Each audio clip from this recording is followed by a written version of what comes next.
Ниту една казна не може да го врати човечкиот живот назад, но изрекувањето на максимални казни треба да дадат резултат во иднина. По последната пресуда на Штипскиот суд за доживотна казна затвор за убиецот на Емилија Пешева, адвокатите велат дека има надеж за подобрување на ситуациите во иднина, вакви дела да не се повторуваат. На ваков начин се дава и подршка на жртвите да пријавуваат и да не трпат каков било вид на насилство. Доживотната казна затвор, која што е изречена од страна на Штипскиот суд, е прва за ваков вид на кривични дела, родово базирани, во кој што жртвата го изгуби својот живот.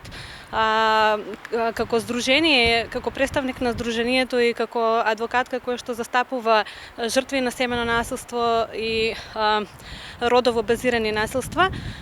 можам да кажам дека било која казна за секоја жртва не може да биде доволна сатисфакција, затоа што ниту една казна не може да ја врати, нели, да го врати човечкиот живот и жртвата, меѓутоа сепак сметам дека изрекувањето на максимални казни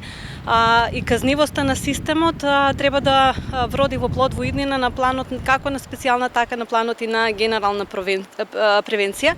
посебно што во конкретните случаи наоѓаме како здружение голем дел на институционални слабости и нереагирање на системот. Доколку системот реагирал времено и навремено, со сигурност сигурни сме дека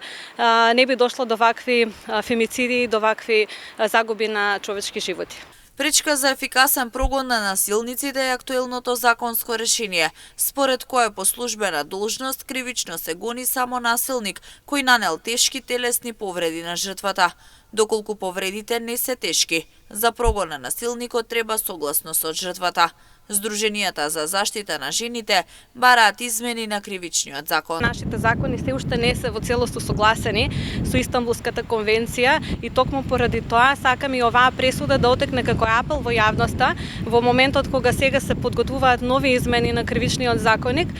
да се вметнат измените